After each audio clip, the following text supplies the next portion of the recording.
So this is interesting because I can't find it. Okay. I think I'm coming. I have no idea what's going on.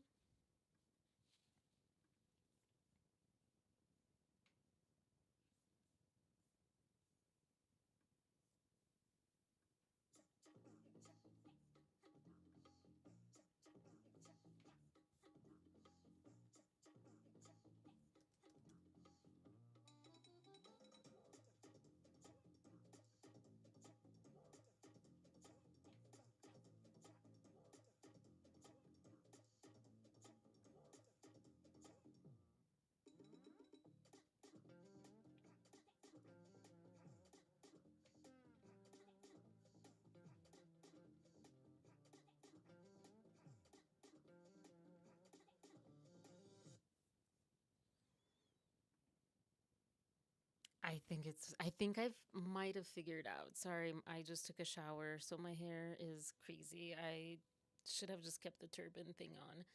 But I think I figured out what is going on. I think I have to start the live on YouTube and then and I don't know. Anyways, gosh, my hair. I was going to take a shower afterwards, but I put my parakeets to bed, so anyways, I have to like figure out where the chat is. Okay. Okay.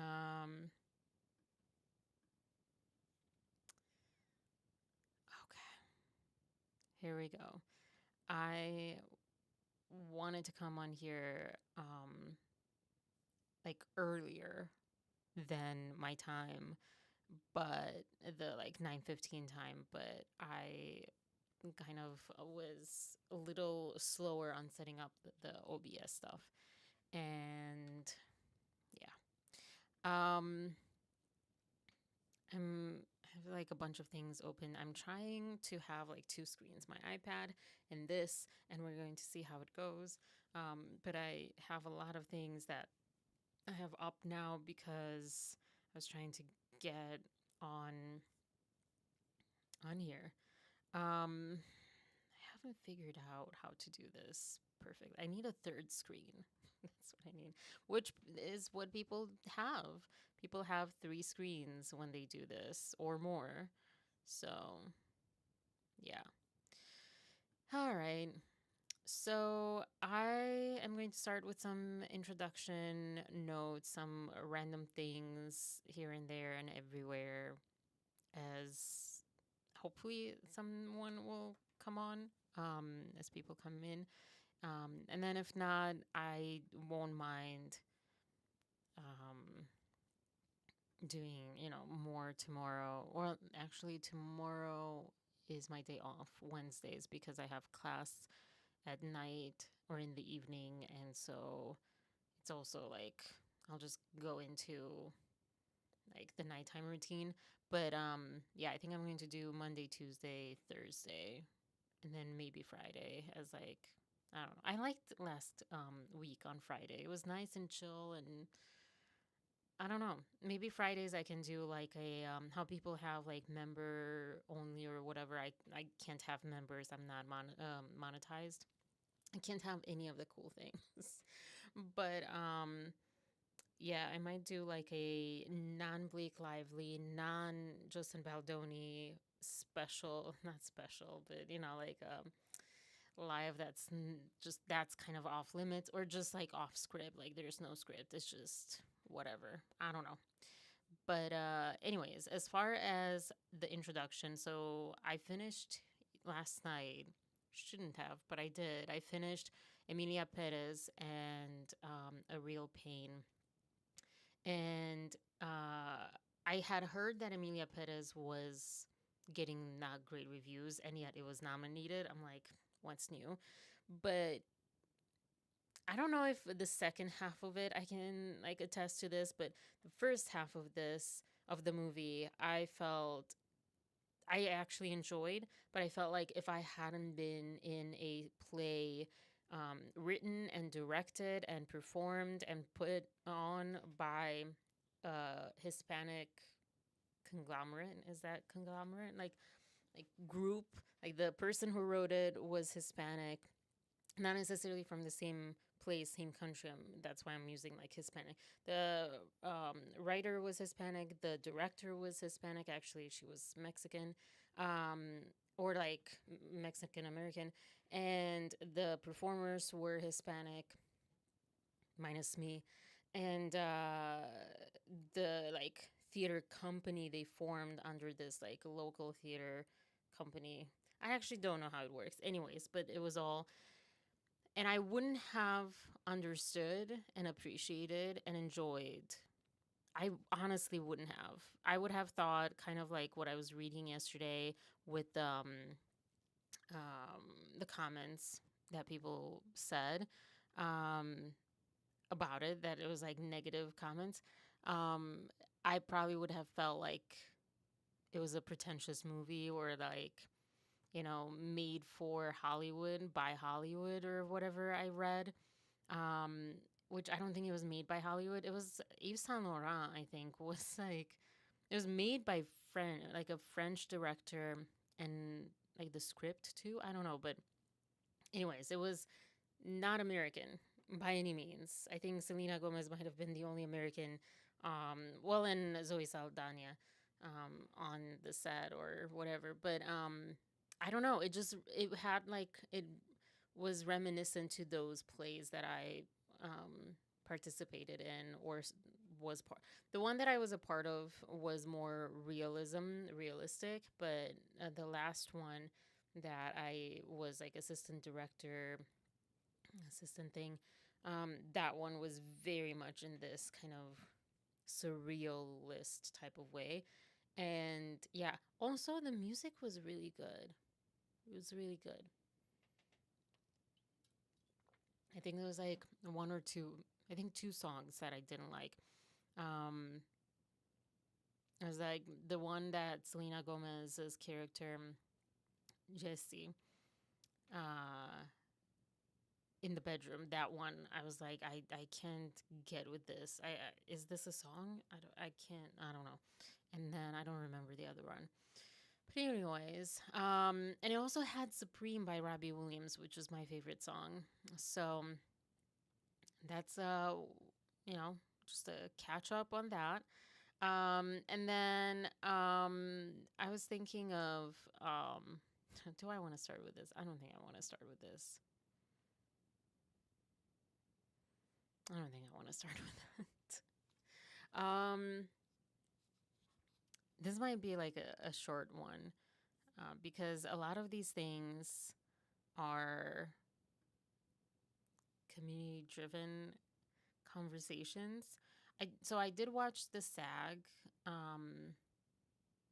Okay, I did watch half of it. I did not watch the rest of it, but I thought Demi Moore. I saw clips and things online. Demi Moore's speech was criticized. I forget by who, but I thought it was a great speech. I thought it was like, it made sense, but it was more speaking to the heart, from the heart, instead of like practical, I guess. I don't know. And then the Gossip Girl bit, that was, I don't think that was a dig at anyone or anything, but I think because they were in the same room, they went there. I don't know. I was kind of uncomfortable with the I'm an actor bits. I guess that's like, I've not watched these award shows. I think this like a award show before, but I guess that's like a just known bit or something. I don't know. It made me uncomfortable. I didn't like it. I thought that was pretentious, but that's like, I guess it is like an award show from actors to actors, but I didn't like it. I didn't like it. It made me uncomfortable.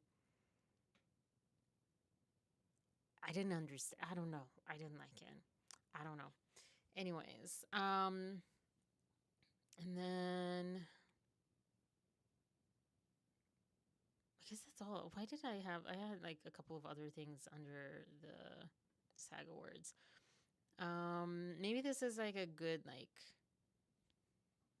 stuff to take care of, and also I think it was a good like what do you call it? Practice session. Anyways, what is it? Oh, yeah. So I'll say one thing. I haven't a lot of these. I'm like I didn't do all of my homework, and I feel like maybe I should just wait. But I didn't do all of my homework. There's so much stuff. I guess I can just. This is what I'll do. I'll just read the complaints and things. Hi, P. I don't know. I always start off so like all over the place. Oh, hi, Rabia. You're new on the chat. I think maybe I did see you one other time. Let me know, the few of you that are here. Let me know. Do you want me to just get into the docket, or do you want to like go over some other points before that, like the? I guess I'll go. I don't know. Why am I so all over the place? I think what made me kind of go all over the place, was just this like technical difficulty stuff. I'll say with I'll say this with the rhythm section before I go into the docket stuff. I didn't know it was a trilogy. I did see Amy J's video finally, and in there it said that's a trilogy. I thought this is not a coincidence, and it reminded me of how people say if someone shows you who they are, like believe them. It reminded me of if there's a pattern, maybe it's you, maybe it's not them. Because that, I don't know what happened with that director and all this stuff. But it had big names, big producer, huge producer. And it was a serious movie too. It was a trilogy, and it didn't go further. And maybe because it was more serious or something, I don't know. I don't know why this one made the headlines. I also was thinking, because Popcorn Planet brought up this video with Blake talking about savages, and let me try to get ready to share my screen over here. And I was thinking, did she maybe like regret not doing more or not being able to do more? Because the way that she talked about that director was a lot. And so I wonder if that's the case. And then as a result, she just kind of took it out on Justin. And it was like this perfect storm. Like, here's another trilogy. I'm not going to miss my chance. And then, whatever like set her off about the director, or just to take over. And then I don't know. Is that when she claimed she was indigenous? Did she? Well, I'm about to play it. So I'll find out. I didn't the part that I saw, no. But did she? Gosh. Okay, hold on. There we go. All right. So this one just looks like something. Is it scary and awful, or scary and uplifting, or what is it? Both. Yeah. It's definitely scary. I mean, I think of it like... Well, this Oliver Stone is a little not hooked up right. He's all of the words, the adjectives that you just described of the movie. Yeah. He is an experience. And when we were making the movie, we were trying to think of something to get the crew, because they needed something nice after working with him for that long. So we were trying to think of, like, what could we get him? And then I realized, because I try to look on the bright side, that working with Oliver is like the Jurassic Park ride. it's like you go on and it's like beautiful and inspiring, and you see things that you could never imagine seeing, and like some of the oldest living things you've ever seen. And I'm teasing, please don't kill me, please. That's like the monkey comment that you made. And then you feel so honored to witness it, and then there's like a moment of fear, and then you see something that's cute and cuddly, and then it spits venom at you, and then it gets more intense, and then like the T-Rex is biting your head off, and then you like go down a drop, and you feel like you're gonna die, but then it's like refreshing at the end, and you feel like, I survived. Right. And you don't know if you're gonna do it again, maybe if you get up the nerve. But, you know, it's kind of fun. Yeah. Let's show the folks. I survived Oliver Stone shirts for the crew. Oh, you had I survived Oliver. Oh, how did he like that? He didn't care that. I don't think so. Oh my gosh. Anyways, I found what you were talking about. This was it says a makeup commercial. Wait, who wrote this? Okay. Blake Lively, I'm blonde, blue-eyed, and part Cherokee. How should I talk about my native roots? Our roots, pun intended. Social media collapsed in on itself like a dying star last week. So dramatic, but I love it. This was in 2017, January 20th. Not because of something that was said by our president-elect, but because Blake Lively, an actress with blonde hair and blue eyes, claimed in a makeup commercial that she was part Native American, which, I mean, technically that's possible, right? But why did this happen? Sure, the actress experiences the distinct misfortune of Anne Hathaway syndrome when a perfectly nice, reasonably talented person elicits teeth-gnashing hatred, but she has made some cultural gaffes in the past. This is a real writer, and it's hurting my head because I've been reading like not real writing. When she started in a L'Oreal commercial and said she's not only part German and Irish, but Native American too, the internet lost its mind. Doubting Lively's roots on the basis of her looks and calling out L'Oreal for using her as the only Native American represented in... Okay, so it's one thing for her to say, I'm part Cherokee, if that's true. You know, and it has to be like a good amount because I'm also like French or other things, you know, when you do that native, or not native, the 23andMe stuff. But it's one thing to say that, and then another thing to use that for the commercial. I feel like L'Oreal was like worse for this than Blake, if they're like using this to be like, yeah, look, we have diversity. We have Blake Lively, who's who's Native American. Oh my gosh. I don't think Lively was perpetuating white privilege in this claiming Cherokee heritage as much as she was exhibiting a deep-seated ignorance regarding Native identity.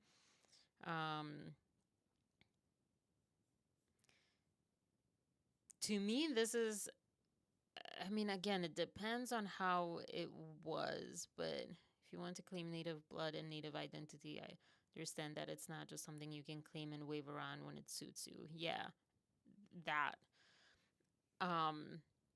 Yeah. It reminds me also of that, I forget the lady's name that said she was black or African American, and she was so not, remember? That's what this reminds me of. But we don't know. We don't know. Yeah, we need to see her 23andMe. Wait, is this going to work? Wait. Oh, wait. I have like, yeah, there. I have my little new feature. Absolutely. Yeah. Because but there's like a couple of things where she can't just like claim it and then, you know, when it suits her or the production, whether it's a commercial or whatever, to state like, oh yeah, I wonder if this is on YouTube at all. Let's see.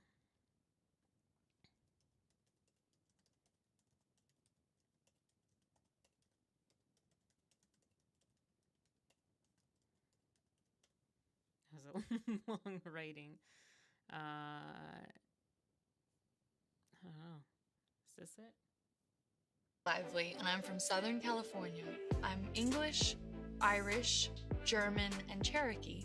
So my family's sort of from all over. To look back far into my heritage and see where everybody came from, you know, it's neat. It's neat to be in this country that has such diversity and such culture. With colors, and what's so special about True Match is it works with undertones. C, which is cool, W, which is warm, and then N, which is neutral. There's such a variety of colors because... Okay, so it was like them trying to like also link heritage to skin color, which that's kind of problematic to me because that so often right now doesn't like have much to do with that. Like this was this was 4 years ago, but the commercial, we don't know when it came out. But yeah, all right. Well, cool. It's probably around that time, 4 years, 9 years ago. Well, thank you, Rabia, for a side quest that was pretty interesting. Yeah. Blood quantum. Oh shoot. Blood quantum matters. That's cool. There are actually indigenous actors models who could have replaced her. Yeah, a mixture of nationalities or ethnicities is one thing, but stating you're part native, interesting. Yeah. Rachel, what's her name? Rachel Dolezal, Elizabeth Warren did the same thing. Oh, that's the one that I was talking about. Elizabeth Warren. I don't even know if I know. It sounds so familiar, but I don't know that I know her. I mean, yeah, I wish. Oh, okay. I wish that I could do that. I feel so boring in the U.S. because I'm Romanian and I didn't know. I didn't know being in Romania. Like you're often like just Romanian, and that's good and bad. It's awesome that here you can be not just because you want. You can't be just because you want it to be, but you can be because of the like melting pot of different ethnicities through the like hundreds of years. You can be like multiple things, and when I came here, I always thought like I feel left out. Not feeling left out, but like that's so cool. And I think Native American was definitely at the top of my list of like, oh, I wish I was Native American because of the spirituality aspect that I kind of gravitated a little bit more towards. Or yeah, I would not. I'm like Romanian. Um, I do know that when I would like fill that stuff out, the like not census, but at school SATs, it has you mark like your ethnicity or race, and I'm like, you're not asking for my ethnicity because my ethnicity is Romanian, my race is I guess Caucasian, but like those are two different things, and they're using it like interchangeably. It's not the same thing. And even for like biological, like predisposition to certain diseases or whatever, yeah, like the region of the world you're in can have something to that, or like race is kind of what I imagine of the pockets of a country of an ethnicity. But I don't know. I found somewhere. I wasn't prepared for this, but I remember finding research that said like it depends a lot on the country. It depends a lot on nature or nurture rather than like just plain old like what your skin color is, or the big large pockets of the world. But here we are in this country. What the comments look like. Oh, I don't read comments. Which is bad for the thing, the L'Oreal thing. Let's see, I can just pull that back up. Well, there we go. You saw my browsing, well, a tiny bit of browsing history. Didn't someone prove that she had no Native American heritage? I can believe this. A vlogger called her out on that. Did she really say there's only 4 comments on this? 7 comments, only 4 are showing. Okay. Did she really say she's from all over when she's English, Irish, German, and Cherokee? I want to be tribe shameful. Yeah, this was like 6 months ago, 3 years, 2 years. That's so interesting that there's only 7 comments. Yeah, I don't feel like it's going to make the rounds as part of everything that's happening right now because this is kind of being really nitpicky on everything. And even for me, like, I was curious, but if I would like come across something like this, like, it's kind of like adjacent to my purpose with Blake. Like, I don't want to trash her as a person, and things like this, like, yeah, it goes into that bucket with like getting married on the plantation and her fashion line, which we talked about. So I guess it's like, yeah, mentionable, but I don't think it's going to make the rounds. Oh, and here, I guess I could like go into that too, but um they added, I was watching Kjersti. I think I'm getting closer to pronouncing her name right. I feel so bad. But I was watching her video and she said that on YouTube they added Justin's name. It's over here. And it's not just on YouTube. I don't know. Nope, that is. Oh, this life is going to be interesting. What? No. It's not on Netflix. They didn't change it. It's not on here and it's not on Wikipedia, but it's on Apple TV. It's on I think Google Play too. Yeah, Google Play has it. Has Justin underneath Blake. I don't mind it that much because it is Lily Bloom's movie. It's not like, disputable. Um but, like, his name should have been on there. This one doesn't have that. But yeah, so IMDb, Rotten Tomatoes, Metacritic, wherever they're getting this from, all of this stuff it's just from Google.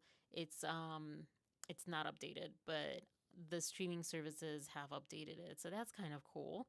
Um, isn't her mom Jewish? Is she?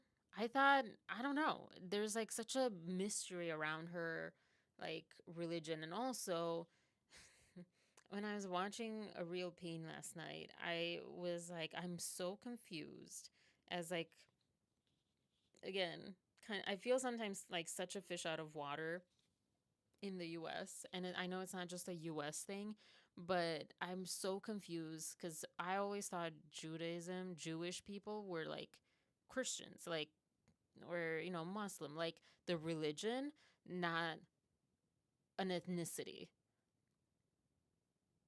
Yeah.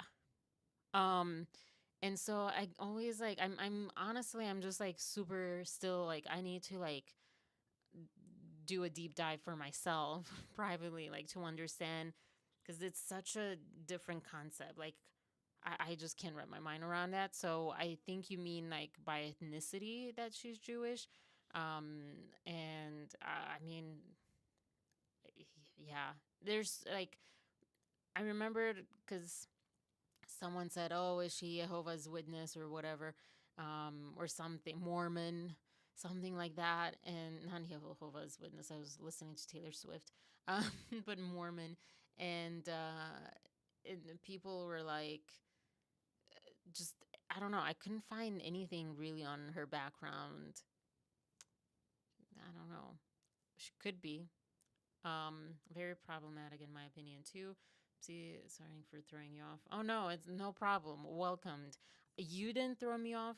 YouTube threw me off when it wasn't connecting, and then I got flustered, and here we are. I'm getting there. JB's name has mysteriously appeared on the movie poster now. Yeah. Did you write that before I pulled that up? So you're like, so, oh, yeah, Sebastian Stan. Yeah.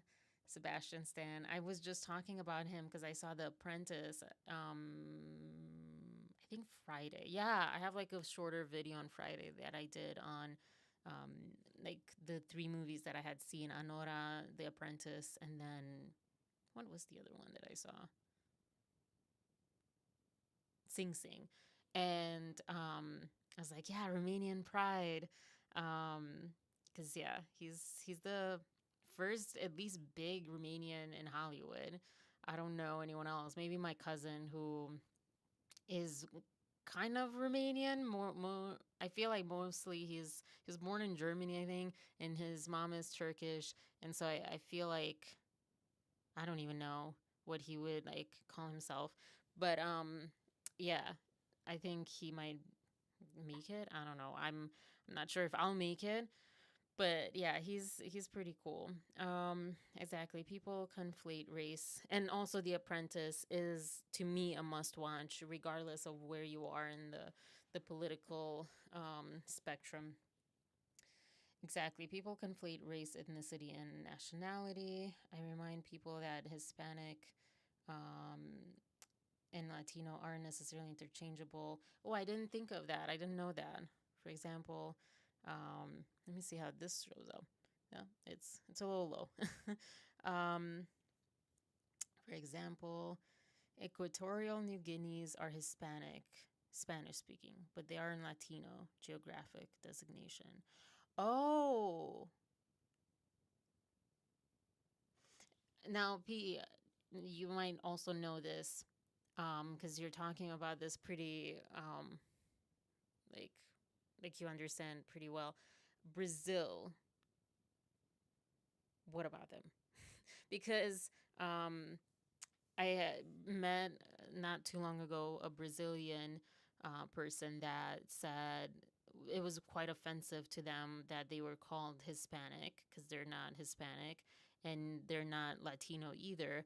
But if Latino is like geographic kind of thing, I always felt like Latino was because it has the word Latin in it. So I always felt like, well, technically, I guess I could be Latino too, but it not. But it didn't seem right because I guess maybe subconsciously understood that it was like geographic location, and not like Latin based. But yeah, yeah, he did speak Romanian. Hi, Angel. Hi, Arnaldo. And yeah, but yeah, I don't know. We keep wanting to like do these like pockets, these like I don't know, labels and boxes. And I mean, I've never liked getting into a box, but sometimes I do feel like, wait, where do I go? Or like I have a connection that I feel not just because I want to, like with the Cherokee comment, which it seemed like it was proven that it wasn't. Maybe I'll do my research for next time on that. But like being like Latin based, you know, it's like I always felt like that connection with like Hispanic, Latino, like all of the Spanish speaking world. Um, and Italians, not so much the French, because the French are so they have like their little tribes. They're like more they're kind of like Germanic kind. I don't know. I need to learn history a little more because yeah. But anyways, very deviating. Right, I get those mixed up sometime. Kjersti noted the poster change. Yeah, yeah. Whose decision was it to do that? Yeah, I don't know. I wonder if the streaming companies. First of all, I didn't really look beforehand, so I don't know. Um, I don't know if this is new, or it was like that from the beginning, and just like the main things didn't have his name. But it I don't know. It made me think like, well, it must have been. Brian Friedman negotiating or something. Part of me also thinks maybe they just, being more neutral parties or whatever, maybe they're like, what is this? We didn't know this is, what's happening. Let us throw his name on there too. Like, that's not cool. I don't know. Her getting top billing is fine by me. She's the bigger name. I need his director's cut. Yeah, she's also the bigger name too. Yeah, but also to me, it's like, because I guess like that's why Jude Law made it into the rhythm section poster, even though like he was just like pretty small part of it, in my opinion. But to me, if you're with my movie, you're going to characters like the first person and the one or two other people, depending on like the story. If it's like one character centered story, then it's that one character. But then the other like supporting characters will get like also kind of there. I don't know. It depends. It depends on like the story. Depends on the movie. But yeah, this movie though wasn't a one character movie. I even feel like the rhythm section should have just been her name, honestly, because it was like she was, yeah, weird. But I have a feeling Jude Law's name is on there because of negotiations. He's like, no, I'm not okay. I'm like a big name. I'm a big star. I'm not okay with not having my name on there. White Jewish, but not practicing Judaism. Yeah. So like the cultural term of Jewish, not religious. But yeah, when this is what I was trying to say when I was like researching that part or that comment about Mormon or whatever, what I came to like find out from what was known at that time, or what I was able to find out at that time, was that there's like it's quite like mysterious. I don't know, like I think I just said earlier. Sorry. I didn't know Seb was Romanian until you mentioned it. Yeah, he is. Hello, everyone. I didn't get a notification. Hi, Angel. Yeah, I don't know. I don't, yeah. It was technical difficulties time again.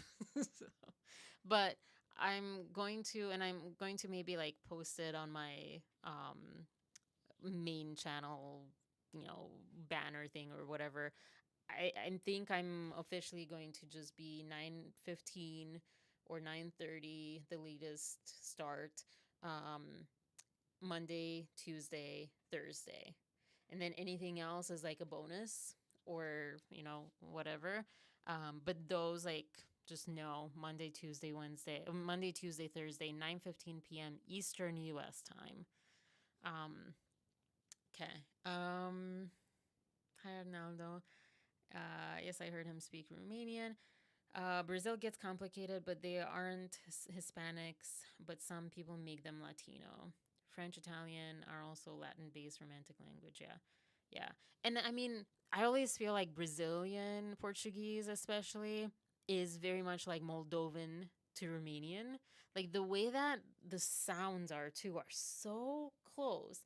Because Romanian and Moldovan Romanian are, because some Moldovans speak Russian, some speak Romanian, but it's like a very different Romanian, and it's oftentimes kind of hard to understand, especially for me that hasn't lived there. But I feel like I can. There's like a guy on 90 Day. There were two, and this is like one was Russian Moldovan and one was Romanian Moldovan, and one was speaking, and they kind of know both languages, I think, um in the country, but like they speak one more than the other. But I always felt like Brazilian Portuguese especially, sounded very much like an SAT where you have like apple to pear is like dolphin to what. Not to bring up dolphins again, P, I'm sorry. Not to traumatize you on SHU, whatever, Blake claims that happened. Um, but yeah, harass you. That's what I meant, not SH. That's weird to say, but harass you with the dolphin comment. But that's what I always felt like, because it sounds so much like the way that like physically the sound is made in the language. the group of sounds, and the similarity between Portuguese and Spanish, where you could like kind of understand, uh, but there's a lot that you can't understand. And same with Italian, but Italian is like just pure, kind of is in my head. Um, yeah, and Esperanto was one of them, and I'm like, why are we putting Esperanto as a like really fabric? It's a synthetic language. It's like polyester. Hi, Angela Arnaldo. Netflix didn't have Justin's name. Yeah, Netflix doesn't have anything, I thought, because I was trying to go on there. Um, yeah, that's cold. Gonna be listening as I clean. Oh, enjoy. I love vacuuming. I don't know if you like cleaning and what you're cleaning, but yeah, I love vacuuming. It's like a zen place. I banned Netflix. Why, Arnaldo and Angel? Wait, is this something that I should consider? What's happening with Netflix? Is it like because of this or because of some political things? Let me know. Let me know. To in the meantime, get back to this.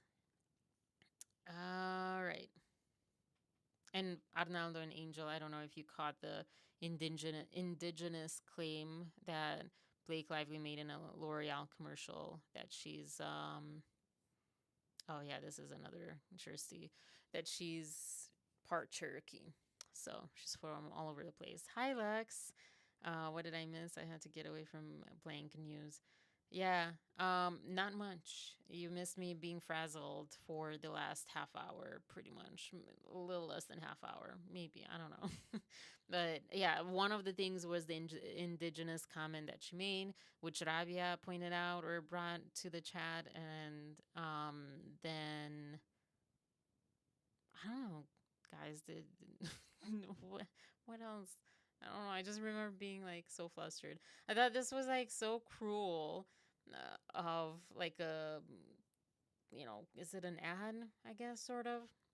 Also from Kjersti Flaa's latest video. Not this part. I wonder what.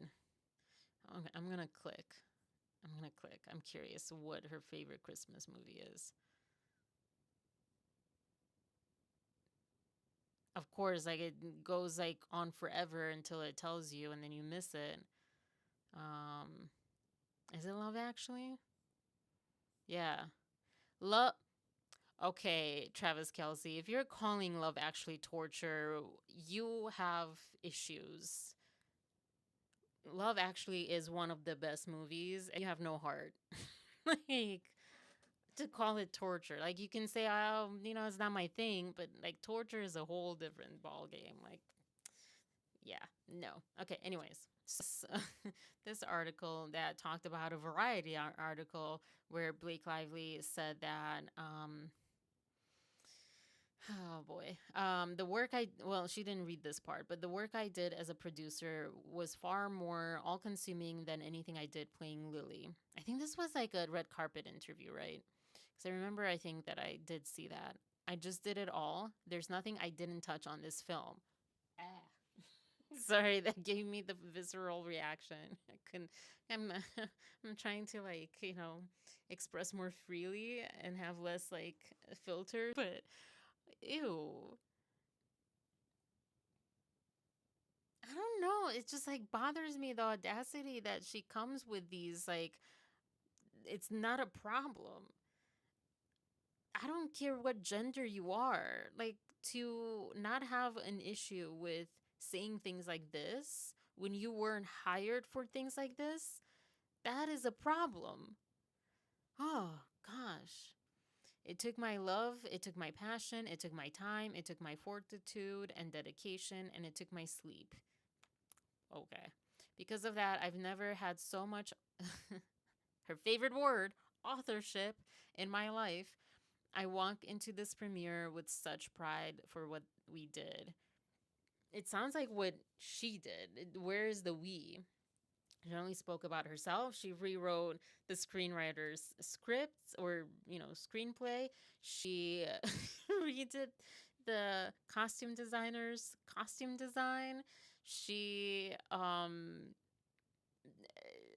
basically, I think they were saying she actually directed some of the scenes, or like one of the scenes, but either way, she ended up at least like we all know she had things to say about direction, and we even saw it in that one, like, no, get my shoes, get my shoes, in the video that was released. She also was like pulling him in, remember, before the lawsuit came out, and everyone was like, look, she was like directing the movie because she was like instructing Justin how to like just pull me in with more like heft, is kind of what it looked like. And then she goes and says like, oh, he was like, there was no intimacy coordinator, I didn't feel safe. Like, what about him? You just like did you ask him if he's comfortable with you? Maybe. But or maybe he said it preemptively, but yeah. And then she like took over the edit completely. She took over the marketing. So where's the we? Who is the we in her mind? I can walk away from for the first time saying, I've put everything I have into this and I'm proud of it. It's one of the greatest gifts of my life and definitely my career. And boy, is it not a gift for her career. It's like the worst thing that's ever happened for her career. Excuse me. Only seen 2 videos, but that last Kjersti video had a hilarious ending. I think I missed the ending. I think I clicked out before the ending. Now you're making me feel bad and I want to watch it. But yeah, so this was yeah. This was hard. This was hard to say, but definitely it's not her greatest gift to her career for sure. But yeah, just one more thing. I did have to include this because I remember seeing, I think, this part of the interview, because I think it was like a camera on the carpet interview, but not this other part. And already just from the first part, I was like, what? No, this is so wrong. Shoot, where? Oh, there we go. Anything else that I had from Kjersti's? I think that was all from her videos. Oh, I didn't mention this yesterday, and I feel like this is an important one. We saw what she thought about Savages, Oliver, whatever his name is. Olivier. What is his name? Wait. Why do I know his name? He didn't date Scarlett Johansson, right? That was someone else, right? Why is this so slow? Come on. You can do it, Google. You can do it. William Oliver Stone. Oh, it was that. No, okay, no. I was thinking of someone else. It's definitely not that. Okay. He did all of these movies that I've not seen. Oh, The Doors, but I haven't seen it, but I wanted to see it. The People, Confused. Man. Okay. I don't know where I was. But yeah, so I thought it was interesting that she mentioned that on Kjersti mentioned that Blake mentioned how strict and imposing directors, their movies suck or they're not as good. And here are 10 filmmakers, 10 directors known for being just that, like being quite authoritative. That's not a word. Authoritarian kind of directing, and even like questionable workplace environments. Don't hate me, I don't know some of these people. Like, I think I've heard this name, but I don't know.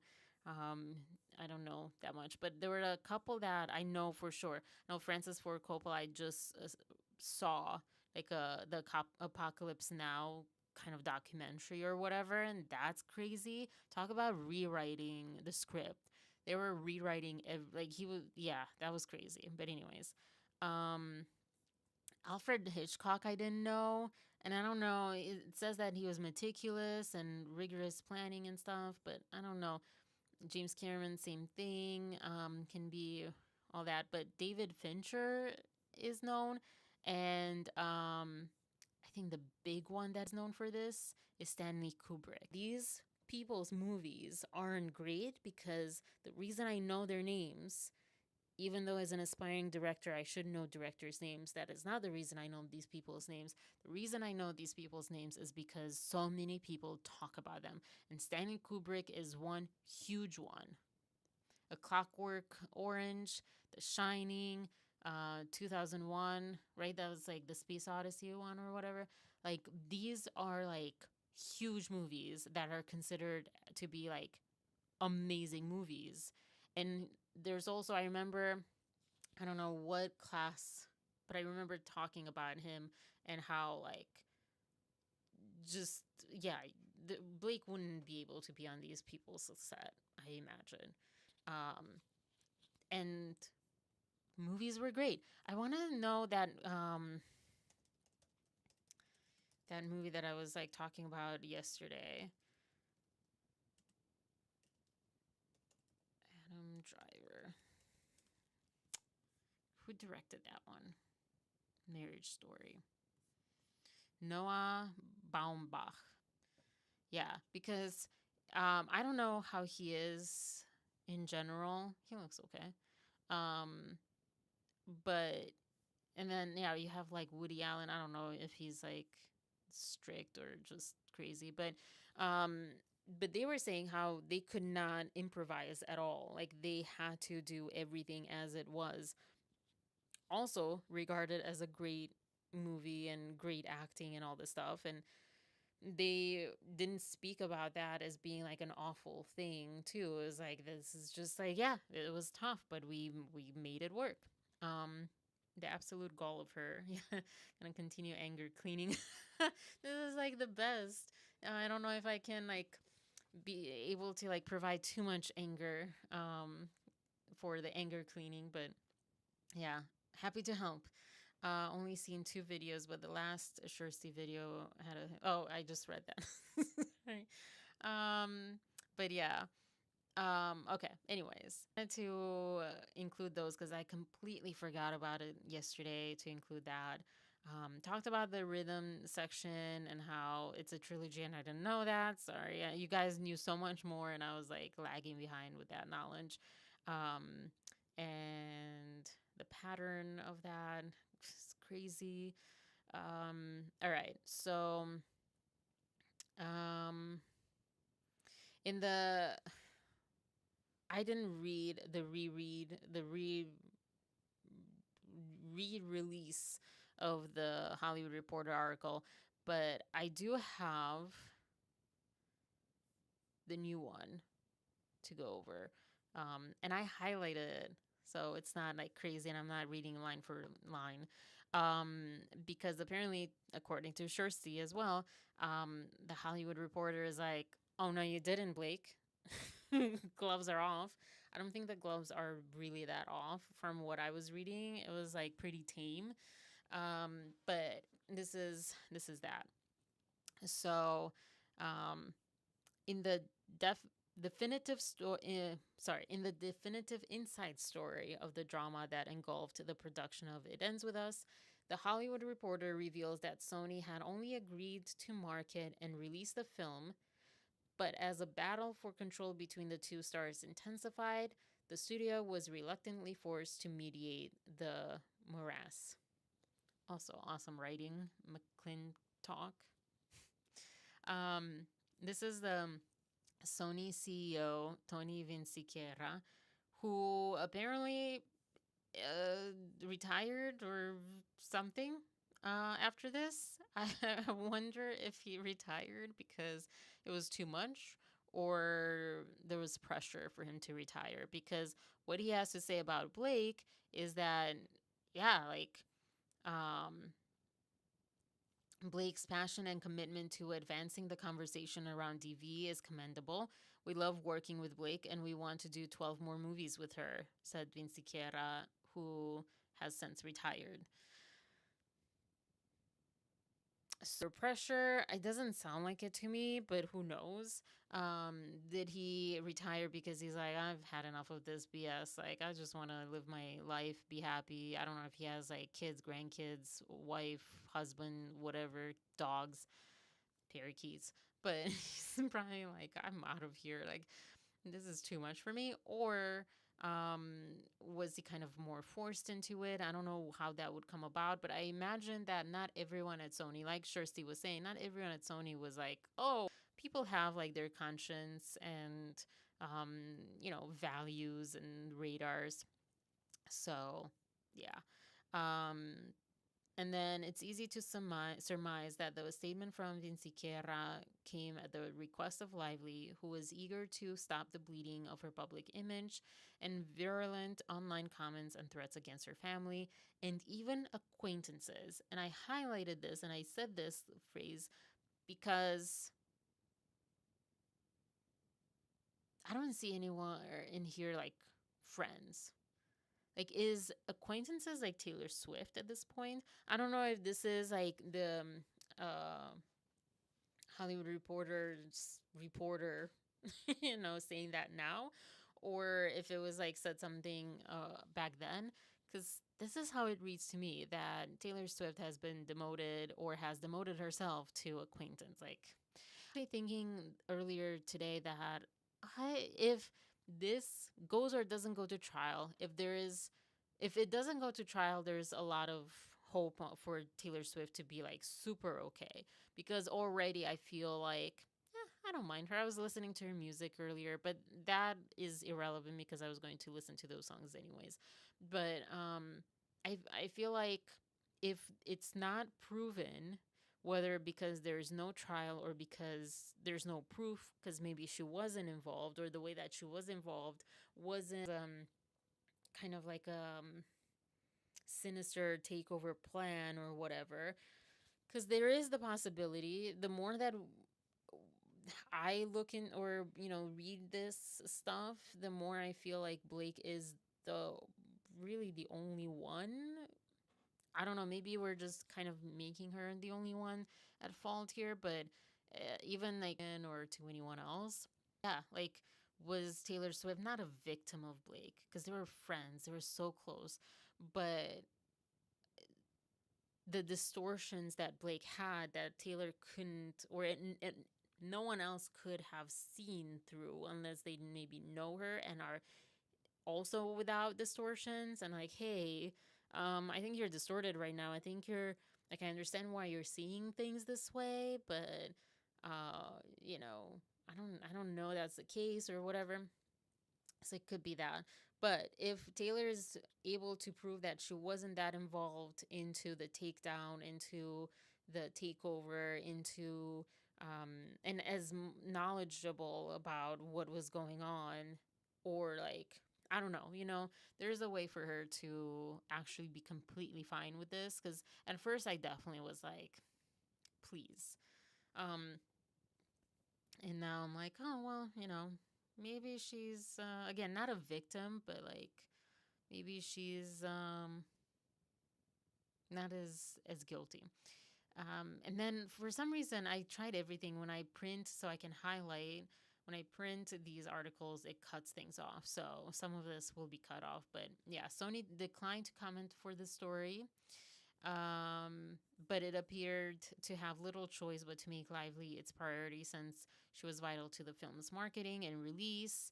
And again, with that Deadpool 2 incident that I was talking about yesterday and that Donna brought up, I don't think it was just because she's a name and she has weight in that, but I feel like there's something stronger there to have that much power. I feel like there's just something stronger than just like, oh, she's a big name. Sony finds itself caught up in, because of this lawsuit, find itself caught up in dueling lawsuits that raise allegations of harassment on set, cyberbullying, extortion, and using one's fame to wield power.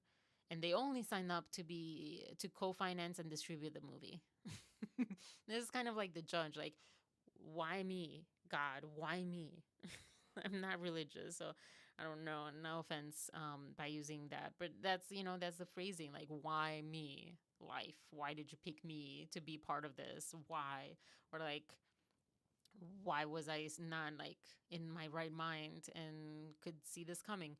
Um, Sony hasn't been named as a party in any of the lawsuits, but is cited by both sides and faces its executives being subpoenaed if the case is going to trial a year from now. The angst on set escalated quickly on May 26, 2023. Lively called Sony production executive Angie.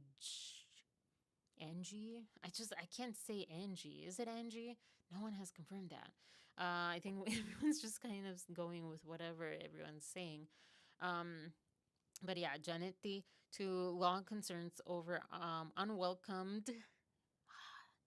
I must be wrong because they are also saying unwelcome, but unwelcomed and inappropriate behavior by Baldoni and Wayfair CEO Heath on set. Which the whole thing with Jenny Slade is making a little bit more sense, and I don't know. Yeah, she has hope to save her career. Janetti explained that any formal HR complaints must be lodged with Wayfair, as it was the production company and Sony was only the distributor. But Lively felt like, well, but they're the two men that I'm talking about are the ones that run the company.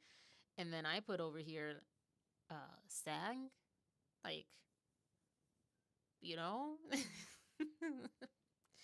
um, and then sources, this was interesting. Sources close to the matter say Lively did long, because SAG is like neutral. That's kind of the whole point, and the whole point of not having retaliation or any like cause for concern as far as retaliation is a union. That's why, was it Starbucks that was fighting because they were just highly discouraged to unionize the employees and stuff or belong to unions. That in Walmart, I think, like, unions are there for you. Anyways, sources close to the matter say Lively did long several calls with Janetti, but countered the nature of the May 26th call, saying it involved Lively asking to file a complaint about on-set COVID protocols. That's different. Not saying that, they're not saying that she didn't talk about other allegations at other times, but this one that I guess was referenced, I don't even remember all this stuff. This like message prompted Baldoni to write an email to the actress on June 1st, saying he was aware of her concerns and that adjustments would be made. I remember, and I was going to pull it up, but I remember like he was like, I'm sorry you felt uncomfortable or this or that. And it was kind of like neutral. And so, yeah, it couldn't be absolutely because of this COVID stuff, because that was part of it too. Saying that she has COVID and her baby has COVID as a result and blah, blah. As for Lively, she declined to file a formal HR complaint with Wayfair and insisted in November 2023 with a drafted list of the 17 points.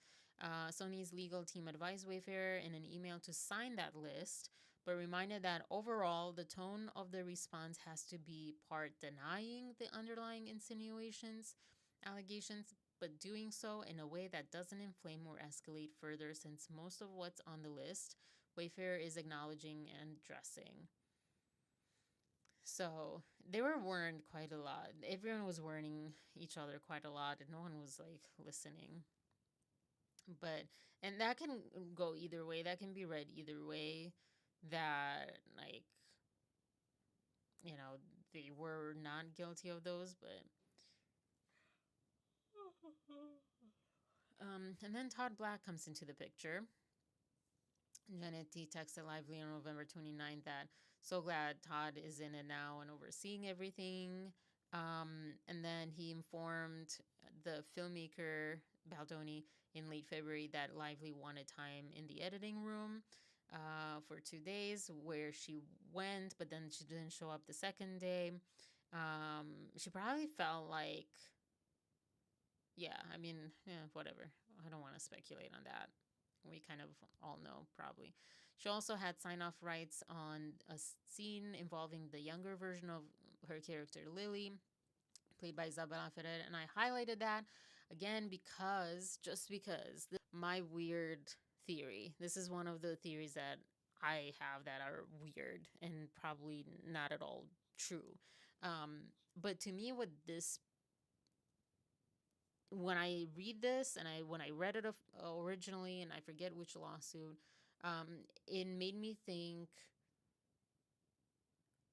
Blake wanted to control her image because of the way that it was written, especially in that lawsuit. I think it was Justin's, where it was kind of, and maybe it was like by their team, so it's biased. I don't remember, but it made me think as a possibility, like, yeah, because it was kind of written as like a character, or maybe it's an article, like her younger character, she doesn't want to be seen that way or something. I don't know, it's just like, this is just so weird. It's just so weird. And it does make you kind of think, well, maybe there was something to this, to SH stuff or whatever, to uncomfortable things, except Isabella never said anything. And with her, you can say, well, he was in power, so maybe she felt, she couldn't say it in the interviews, and she couldn't whatever. But like, I don't know. It's just weird. Hey guys, I heard my back. Aw, I'm sorry to hear that, Maria. She and her son didn't get sick on set. Well, yeah, you don't know, and we don't even know if she was sick because she refused to like get COVID tested or whatever. But but I'm so sorry, Maria, to hear that. I don't know if this will help because I'm not feeling like I'm on my game today. Trying like different things out with the screen sharing and stuff. So, yeah. Anyways, and I'm like, I am so all over the place in but welcome. Hope it helps a little bit. So then I highlighted here, she backs this up with several executives praising her work on the trailer and the film, saying, yeah, the Sony cut is the film that was chosen to be released in theaters. Miss Lai led the Sony cut with her support, working in close collaboration with Sony. I mean, one, it does seem like Sony was sort of blackmailed into it. Maybe not. Maybe they just were like, yeah, okay, cool. Maybe they could care less or they didn't know. Because that's the other thing is like, a movie can have so many different interpretations. It depends on the director. And I guess sometimes the production house, but they were in the production house. Wayfarer was. But it can have just different facets. You can go at it from very different angles. So maybe they thought it was good enough for what it was. But in the lawsuit, and there's like definitely a lot that shows quite a bit of pressure, and they talk about it a little further down from Blake. And it's like, also, again, as a person, wouldn't you want to be praised for your work because it comes from a genuine place instead of that you bought that praise? I don't know. I guess not. Should the director's cut not perform well in audience screenings, the studios collectively held the right to recut the film. However, this never occurred as Lively used her promotional efforts to secure the final cut.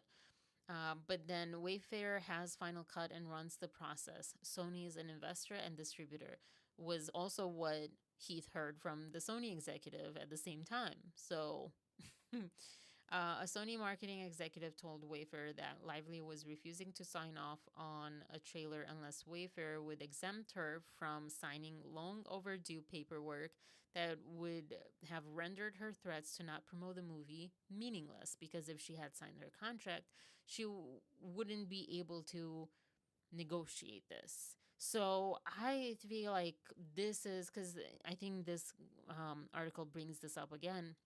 Like, oh, Lively's side saying this is irrelevant to the SH and the retaliation. And I think to like maybe, us or whatever at first it would have been that way, but like, it doesn't seem that way because she refused to sign her contract. That was like from day one. Why didn't she sign her contract from day one? This is a little bit of like an assumption, but I assume that an artist contract, an actor contract, is given to an actor pretty much at the start of, I don't know, at least filming, but she was kind of involved already.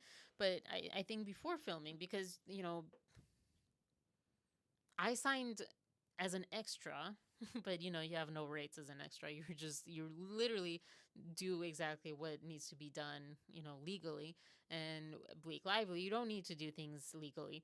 But as an extra, like, I had to sign the contract before I went into the fitting.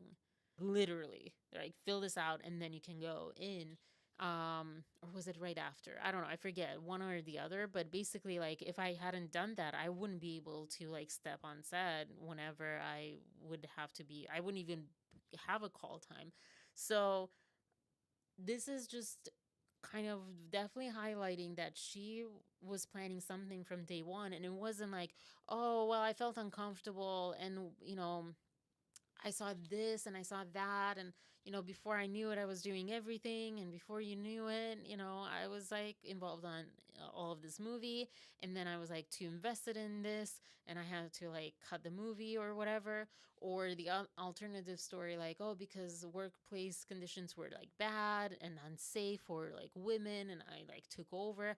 Like, none of that BS, because she didn't sign her contract from the beginning. And then she could use it as leverage, or the lack of having a contract, she could use anything as leverage, like to the end. And then this part of like, for Sony, how important my tears I don't know that I buy that it was that important. Sure. um I don't know that many people saw the movie because of that song and because of Taylor Swift. And I don't even know if that's like a relationship between, Taylor Swift and this movie's content that's necessary as well. So I don't know. This feels really odd to me, but they're saying it, so they probably did definitely more homework than I did. Yeah, I feel better. Thank you. A good distraction from the pain. Um, Smiles. Not signing a contract would make most jobs not move forward. Yes. No. Uh, Fast 8. I don't know why it took me that long to think about. Are you from around here? Were you an extra too? Yeah, I just did Fast 8. That was the only thing that I did so far. Yeah. I don't even remember how that happened. But yeah. Um I think I almost went to the Avengers one. I remember I was waiting in the lines and I chickened out. Like, chickened out. There's no other thing to say. I was in the car with my mom at that time. Not, I mean, she's still the same mom. Like, it's not like a relationship, like a boyfriend. But yeah, I was in the car in the parking lot, and it was freezing and whatever. I was just not ready, and I saw the line and the line, and I was like, let's just go home. We were in that parking lot, I think, for an hour, and I couldn't go to, audition or whatever to be an extra for whatever I just said. What did I just say? Gosh darn it. Welcome to brain going out. just like the internet sometimes. It's buffering. My brain's buffering. I should have like a little like animation one day, like brain buffering moment. Oh, the Avengers, yeah. And I didn't know about No, I think I did know about Sebastian Stan at that time, or maybe I found out because I later somehow met these like it was like three people. One was like a bartender at one place that these actors were like frequenting, and they were telling me about it. I was like, darn it. Who knows? Maybe I would have met him, and maybe I would have been like had like an inside Romanian. Romanians don't really help each other. I think that I'm not that person like, hey, help me out because I'm Romanian. I'm not Blake Lively.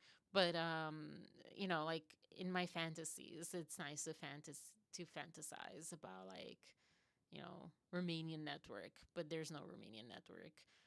The one thing to go back to um, the confusion that I have with like Jewish and Judaism, but I had someone say, I almost said who this person was, but I had someone say to me once how Jewish people really like the Jewish community really is there for each other.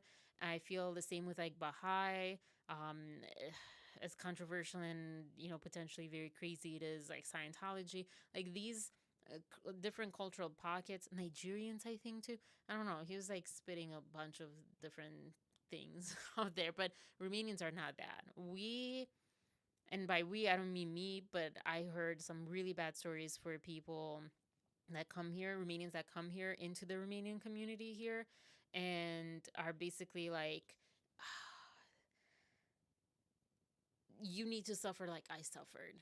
Or like, who are you to come here and have it easier or have it better or, whatever. And it's awful. And that for a while, I felt really ashamed and embarrassed to be Romanian because I was like, this is not the Romania I grew up in. This is so different than how I grew up as a Romanian. But because I always thought Romanians were like really inclusive and really welcoming, and they are. I went with my boyfriend to Romania, and I definitely saw, and to that, leading up to that, because he's half Puerto Rican, half black, and so like we're curious, not so much. I wasn't worried because I like instinctively knew, but definitely curious, and like how would that go, like how reception be. And they don't care, or if they do care, it's like just kind of curiosity and a positive curiosity. And I saw so many people having that experience online. But then you come here and certain Romanian pockets, I guess, everyone has their bad apples. It's not quite like that. Very this is a deviation type of live, I guess, today. I don't know. Yeah. I'm happy I'm not a celebrity. Yeah. um I'll put that. That's a good one to put up. I Was it Donna that was like, yeah, she was saying she was done with Hollywood and actors. And I was saying earlier, like SAG awards or whatever, that was like really hard to watch. But this whole thing actually made me, it created this duality because I'm like, I don't want to be part of this. With the Deadpool stuff that I was reading yesterday, I was like, I want to be safe. I want to live a long life. Um, I don't want to be part of those accidents. Um, and again, I guess I'm not going so much for acting. I'm more so directing, but and like story creation in general, screenwriting, all that. But yeah, there's definitely part of like, this is so gross. This is so corrupt and all that stuff. And then the other side is like, I see Justin's side and Wayfair's side and what they're doing and have done. I see that there are some good people and outside of this mess in Hollywood. I see that there's good that's made with movies that I'm even watching now with the Oscars. Um, and inside are us, inside the people that are watching it. And so it's like, I don't know. Yeah. But the celebrity part, I am so, so glad for sure that I wasn't a celebrity before now. I don't know that how I would have navigated. I've gone through some really ugly times. Like, I've not always been the best I can be, or I was the best I could be at that time. But there are moments when I was like, I'm sure I said some really, and even now, I'll look back and say some stupid stuff or um, ignorant stuff or out of like heat, heat of the moment, anger or whatever at someone. I went through the time where, I was like, just that's how I started my YouTube because of a breakup and just wanting to have my side out there. And it wasn't so much, I reserved it more for other social medias. Like Snapchat to like really say things pertinent to that relationship, or I don't even know if you call it a relationship. It was like 2 months or something. But I did some bad stuff. Not to the same level as Blake Lively, but who knows? I don't know. Like it's so different when you have all of it on camera. And that's like part of me does feel, and I said this before, it feels bad for her, except she's not getting better with time. She's getting worse with time. She's becoming less kind. So that's where I stopped feeling bad for her because as you grow older, you're supposed to evolve from that young, naive, like, you know, whatever she said about Penn Badgley on the Gossip Girl, that she turned everyone against him or she was going to or whatever. Like, okay, like she was 19. If that's where it would stop, if that would have stopped in like 20, 25, but you have no excuse now with what, 4 kids, and she looks older than her age, but her, she's, I guess, oldish.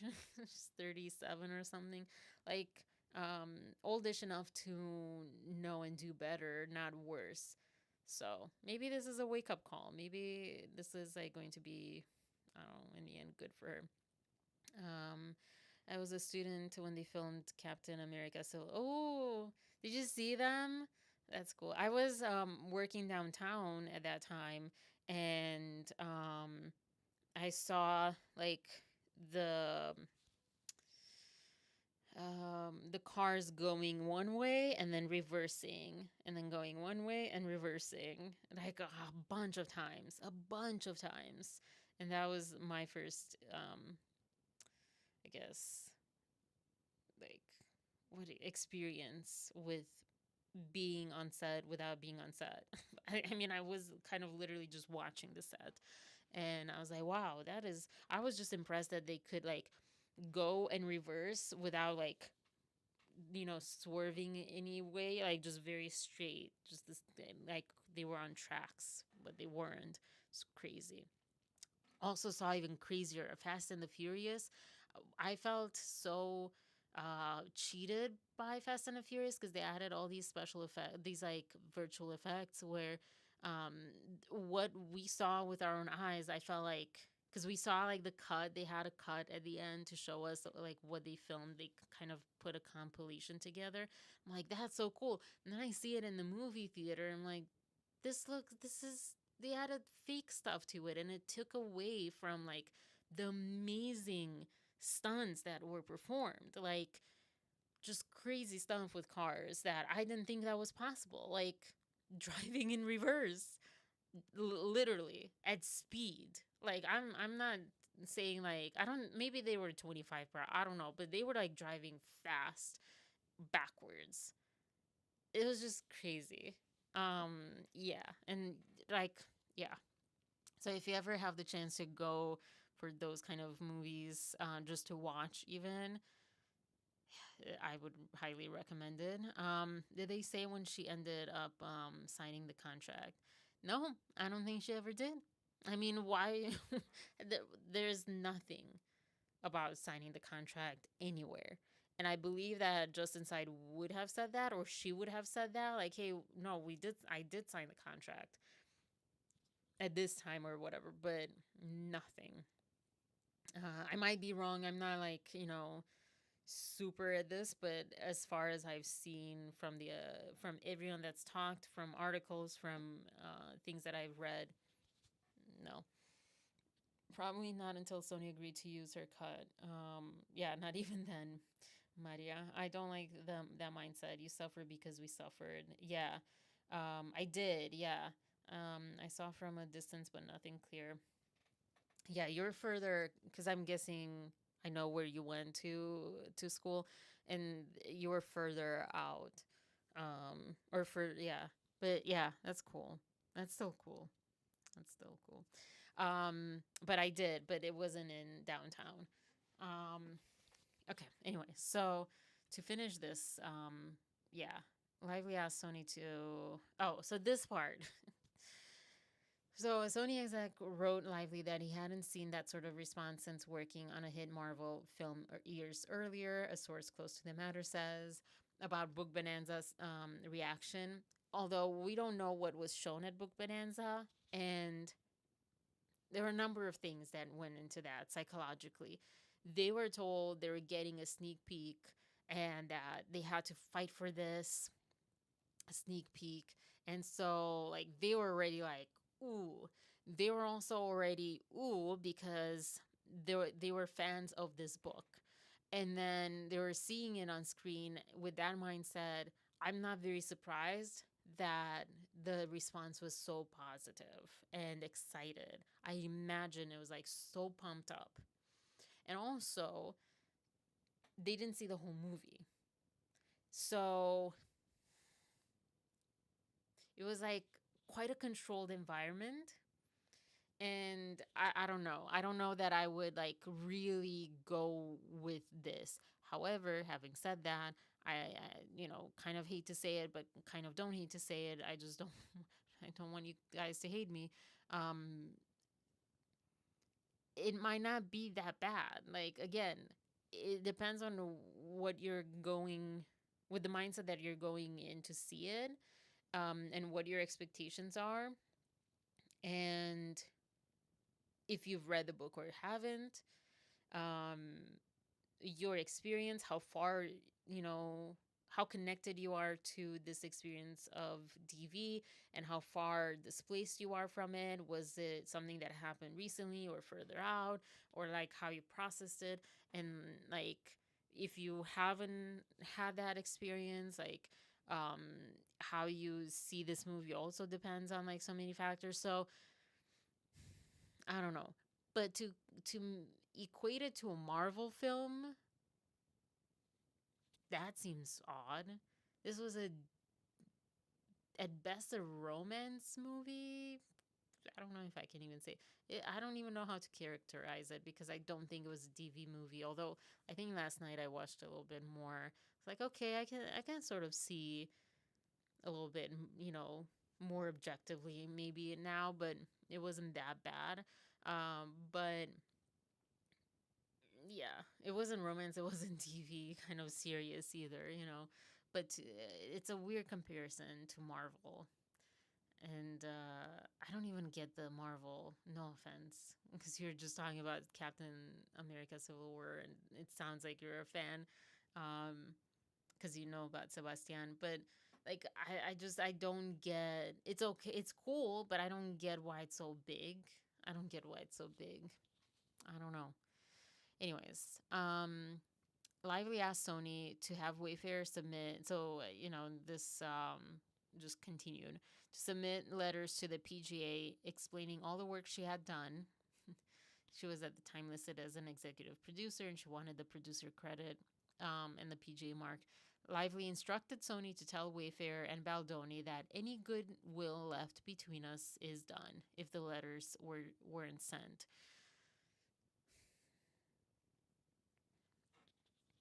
I can kind of see why this article is like, oh, no, you didn't, Blake. You came for us for the cover that we made, which to me, do I have that? Yeah. To me, I'm surprised, but of course, like, this is what she would take issue with. Is this okay? I'm surprised that, there wasn't, because this is like, isn't this like a religious kind of look? So I'm surprised that that wasn't sort of offensive, but it was offensive that she who started this is pictured as like attacking him. I'm just so tired of her playing the like female card. Like, be a feminist and shut up about that. Like, that's really mean. And there are moments when that is valid, but this is not valid. I don't see the validity of that. But I can see why they're like, okay, well, we're going to talk badly about you. We're going to like air out some things, or like talk about things that have already been aired out, because this was aired out already, but So they talk about the film by credit and all that stuff, taking his name off and blah, blah, blah. And then this part too of Deadpool and Wolverine debuting with It Ends With Us, making this the first time since 1990 that two movies starring a married couple talked to the box office. And I thought, again, ew. I don't really believe that this was a coincidence like they keep saying, because at this point I don't believe anything that they say, Ryan or Blake or anyone around them, like WME, even Sony. To be honest, I don't really believe anything. I don't believe anyone who's going to tell me that this was just, oh, it just happened that way because of the all the strikes and delays and this and that and blah, blah, blah. I don't believe it. Just like I don't believe that her company, her booze company, she couldn't control when that would come out to coincide with this as well. And her hair care line. Her company, and she didn't get to decide the date that was going to come out, and it just so happened it was the same summer. It was like, what, a few weeks earlier or something? And this is so gross at this time. I don't know. It's so gross. Oh gosh, I have like one of those like nail splinter things. Yeah. I don't know. It's just. Justin Baldoni was perfectly fine with taking credit for Blake. Oh, okay. And so this is. I had pulled out, because I saw this yesterday, and at first I was like, why are we watching this? And, gosh, what is wrong with my internet? This is not usually this bad at all. This is so odd. Maybe this is why I couldn't go. David and Goliath. Yeah. I don't know why I thought I don't even know who Job is. Goliath. For a long time, comic books and comic book films were nerdy and uncool. The tide turned and now they're popular. Yeah. You can make anything popular with money. Why is this not playing? Because they were saying, in her complaint as well, she was saying how like, oh, he didn't give her credit. This is a night for all the women who we made this movie for. This is a night for Blake. This is a night for Colleen. I'm just so grateful that we're here. 5 years in the making. This was the premiere. So it wasn't like, oh, well, after, some time he felt like there was backlash, whatever. It starts with us, so I'm hoping to see you back in the double duty role. I think there are better people for that one. Justin. I think Blake Lively's ready to direct. That's what I think. So. Together, how can we make sure everyone feels safe? How can we rehearse and go through? I think this was later. Very involved in that and had amazing ideas and was very hands-on with the choreography of it as well. Tell me what it was like also collaborating with Blake. Oh, she's a creative force. She's a genius. She was involved in every aspect of this production, and everything she touched, she made better. Everything she touched, she made better. But he didn't get it at all. And I like how Andy included that part too of her complaint. So where was I? I'll just have to close that because it'll just. But yeah, he was apparently fine taking credit for Blake Lively's work. However, yeah, from the get-go, again, it wasn't because I had heard the other ones, the other interviews that came later on. I was like, well, you could say that was because of pressure, because of like, oh, I feel like something's coming, or, you know, Blake's side is like doing things or whatever. But like, right from, I mean, I guess, yeah, you could also say, well, he already knew that they were going to go in the basement and that they were like just hurrying down the red carpet or pink carpet or whatever carpet, blue carpet, whatever carpet they had. Before Blake came, and as soon as Blake came, like everyone had to run off the carpet. So you could say that. I think this is where, you know, he had a moment of, I called it pettiness, but it's like it slipped out. Like his anguish slipped out in that moment when he said, I think Blake's ready. I'll say that. Or let me say that. I think Blake's ready to direct. That's what I think. That was 100%, I feel like, my opinion, allegedly, whatever.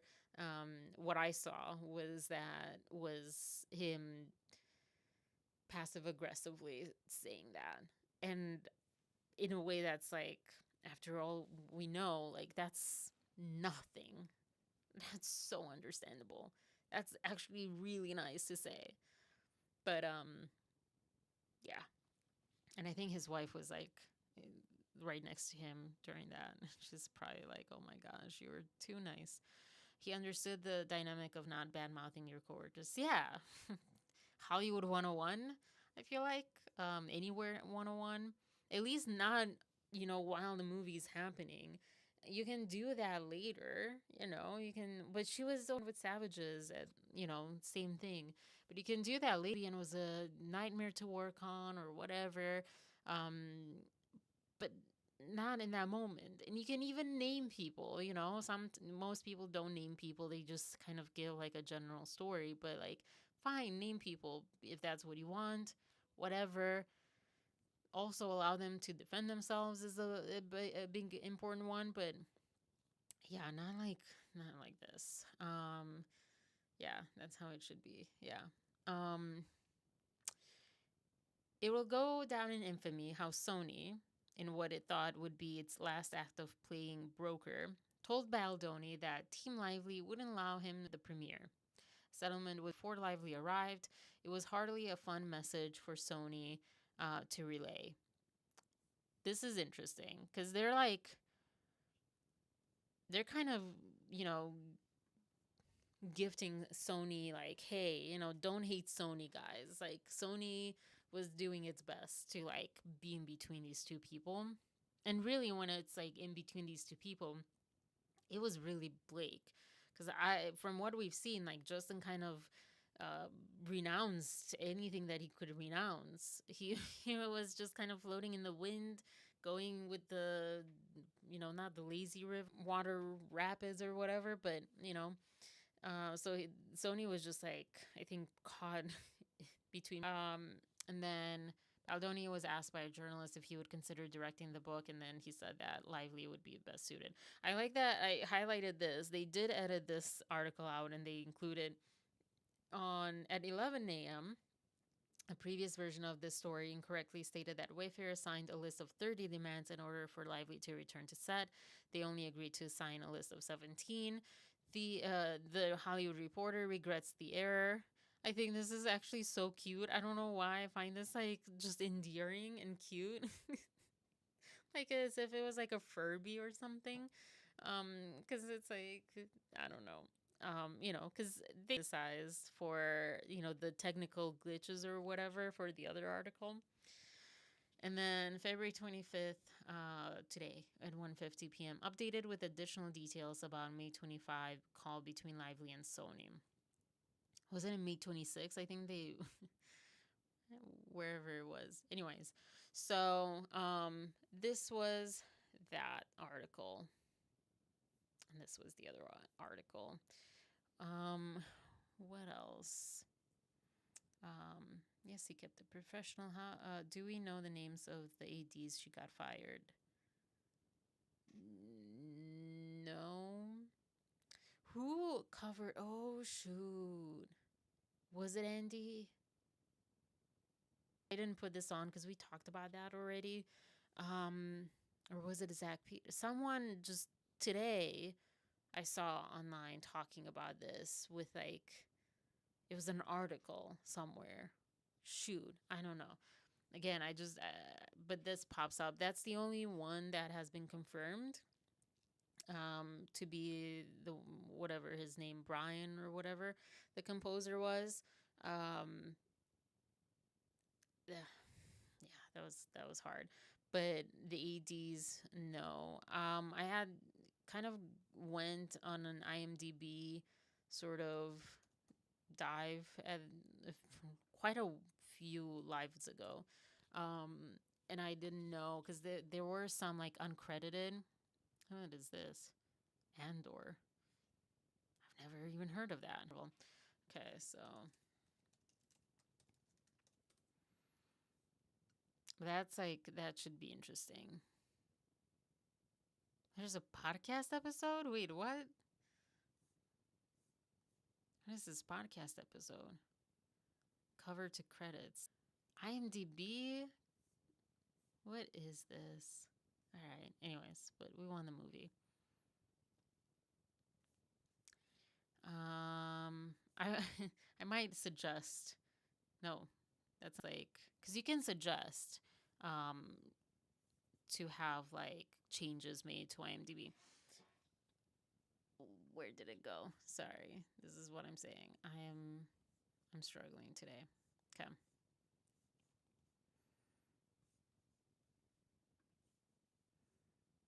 I hate these ads.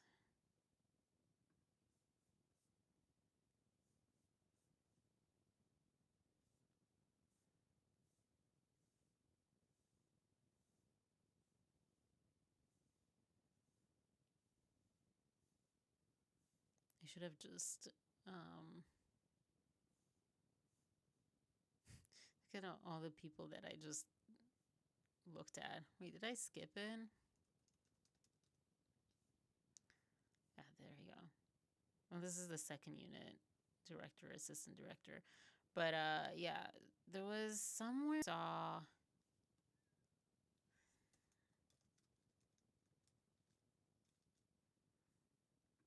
maybe not. There was some, I thought I saw somewhere like uncredited. So we don't know. I don't know. I guess not. I guess I don't know. Sorry.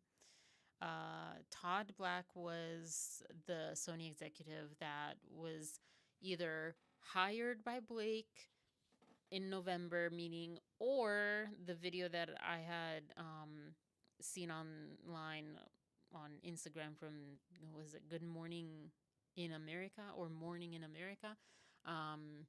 That one, it's one of, on my other lives, that one had, you know, them saying that Todd was originally hired. Then he's like, I'm out of here, and yelled at Justin, and then he got hired again, triple needed him. Deep dive I haven't gotten to do, and also because I'm one person and I'm like not unfortunately connected to anyone in the industry. Just wanted to include that. That was actually, came from this post that Andy shared on his live, Popcorn Planet Live. That's where it took me to that video. And I was like, oh, okay, this is old news, whatever. Scrolling through, it landed on that, and I was like, oh, reporter. Ouch. Ooh, a little bias over there. Or like instigation. But I like Brian Friedman's cool and just like smiling, like, really? That's what he's doing? Saying that he didn't do something that he didn't do? Or like he's not allowed to say that? That's retaliating, that's shutting down a woman's claim of something. Yeah, anyways. And so this one, oh, there is sound.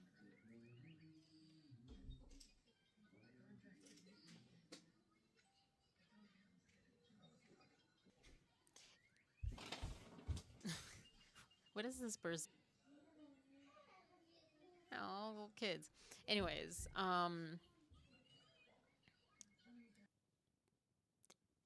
I echo Andy saying, and hey, like I understand being uncomfortable. It's not that, but I feel like that's maybe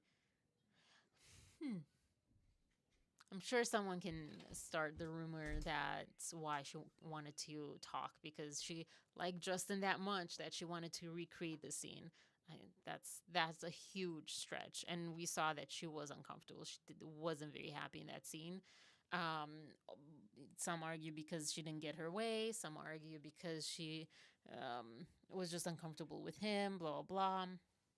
Some argue that hey, that's the character of the book. That's like how they should be acting. Um, but yeah, I don't know. But that was interesting to me to see this, because it does have quite, a lot of similarities, but they weren't related. This scene has been in so many movies. It's like it's a big scene. And also, this is like an actual scene where they're talking, and it's like about the scene, whereas with It Ends With Us, it was just a compilation of showing how these two people evolved their relationship, versus like now they meet, fast forward, now they're together, you know? So yeah. Um oh, okay, yeah. Sorry, I'm reading my bullet points as this is playing here, to see, because I'm like literally all going in any sort of order. Um I did I no, I didn't close that. Oh, I did close that article. Darn it. I have it here. Because they had changed um they had changed the phrasing. I forget.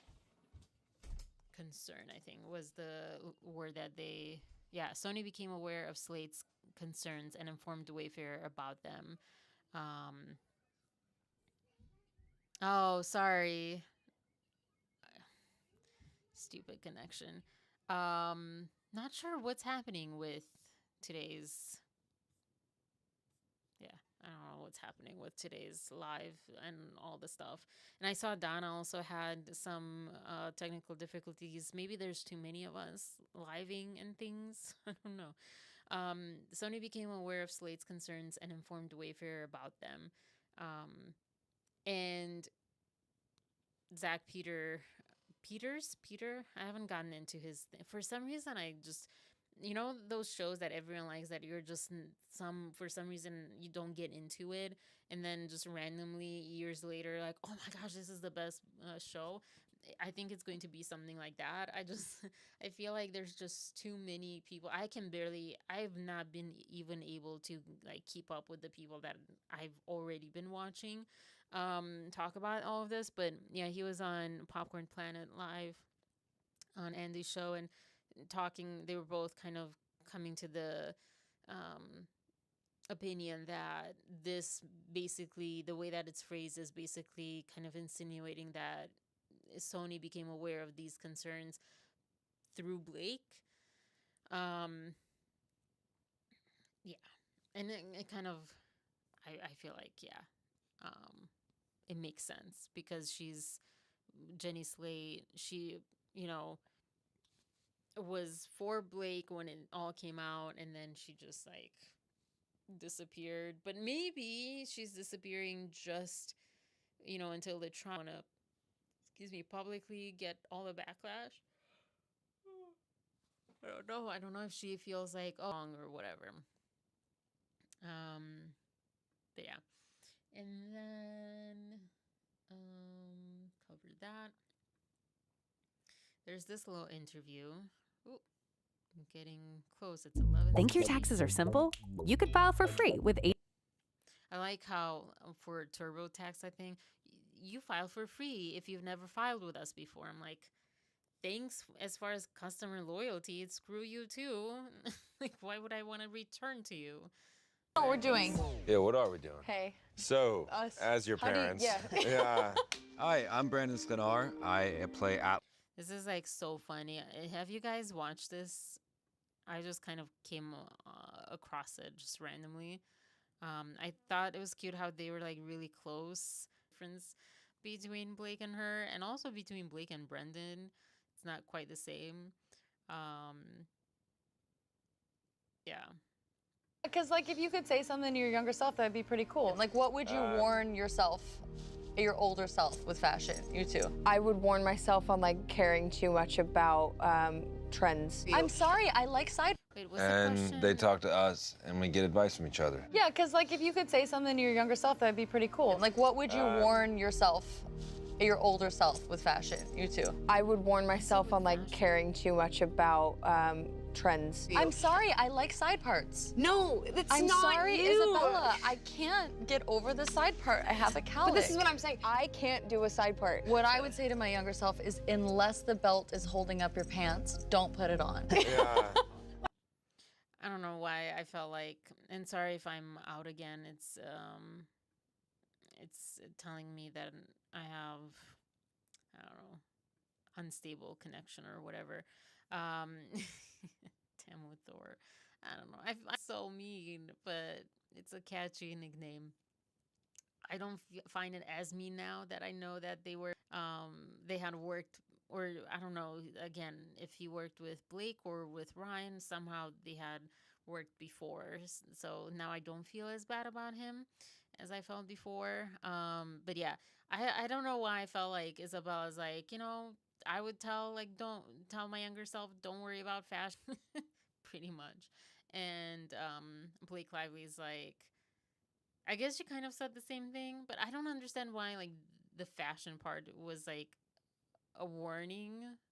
Like, what would you like say to your younger self? I feel like I focused on comfort more than fashion. Maybe that was why I didn't like date a lot. Maybe I could have. Sexy and comfort it's like not really synonymous. No. Like maybe wear like a white cashmere clothing. Yeah, with the tag still on. Yeah, exactly. I just feel like just keep like doing your thing and. That is like this. I just had to play that. I think that those were like the two highlights of this video. Especially My because mom loves that. She that's a wants to know really how cool expensive thing it to is. do. Yeah. So what would you say to your younger self about piercings? You're blocking my camera. Sorry. Thank you. What would I say? That's a good question. Let me think about it for 5 minutes. I feel like I would say, as much as you want to be Britney Spears, you will never be Britney Spears. So listen to your mother and don't get your belly button pierced. I don't know. It's interesting. Of course, I'll link it once I finish the live in the description. But yeah, I thought it was interesting. These especially these moments. I think there's a lot of other micro moments, but the tag, I just thought it was such a highlight of Hollywood and how we think oh my gosh, I have to have that sweater, I have to have those earrings, because they're wearing it, and he's like, it seems like he's wearing it just because the costume person put it on him or whatever, and he's going to return it at the end of the day or something, or they're going to sell it or whatever. So yeah, the fakeness of Hollywood. But yeah, it was, what did she say here? Oh, the blocking with the camera. Again, I would think yeah, it's funny, but at the same time, I wouldn't even notice. I take that back. It depends. If it was this camera, but a side camera, I don't know that I would care that much. There have been moments when I'm like, am I vain because I'm annoyed that I'm not, when you're taking a group picture or something and suddenly someone comes in front of you and you're trying to squeeze in and you're not as seen when I'm like, hey, this doesn't feel good. I want the spotlight too. But I just felt like this was a little too much in the context of what we've been seeing with her and stuff. But Yeah. Anyways, what else is on my list here? So this was the younger selves video, and then the shutting down claims. Yeah. Oh, rhythm section note. So unimportant. So unimportant. I guess this one character that they keep talking, or I guess she's trying to find or something, Reza. Does I You surprised me. Was it you, Maria, that watched like It's Keisha? So you guys can surprise me sometimes, but I don't think anyone on here watches Meet and Chelsea, the UK reality TV show of rich people, like some of the richest, young Londoners. I that's called Rez, and so when I was watching the movie, I was like, are they talking about him? No, they're not. But just because it's not a name that I've ever heard before. I liked how Baldoni interviews were of his film. Yeah, yeah. Again, but whoever said this, that, oh, Dr. Kamoud said, if you want to promote it with hope and resilience as the highlight, great, do so. But this is not you talking about flowers or hair or fashion. If also, I think if this was like a one-off thing and then everything else, I think it was just disproportionate. You can have, but if you have it just, and I feel like Justin did a good job, also talking about like encouraging messaging and, something that's a little, it's not so heavy and it's not all just about DV. Like, but yeah, like you can't just have levity and just zero substance. And that's where I feel like, whether it was at that time or now looking back at it, which is also, valid. If we didn't catch this at that time, doesn't mean that it's not valid. Just like, so many things that were part of like, sexism and racism and things that people used to say, people just laughed at, or didn't see a problem. If they weren't affected by that, they didn't see a problem with it. And then later on it's like, oh gosh, that now so many things we would watch and we're like, oh, this is just hurts hearing. And so this is the same thing, like, just because not everyone caught on to like how inappropriate certain interviews were, or certain things that lacked in these interviews with Blake, were like, it's okay. It's okay to call it out retrospectively, is I guess what I'm saying. I don't remember if you said you watched the movie. Yeah, I did watch it, and I watched it again. I didn't watch it again. I was like, skipping through it. I was scanning through the movie on Netflix. It's on Netflix. I guess it's everywhere now, but that's where I was watching it. And just trying to find where Robin Lively was. Because she's credited as like a name too, not just like woman number 2 or whatever.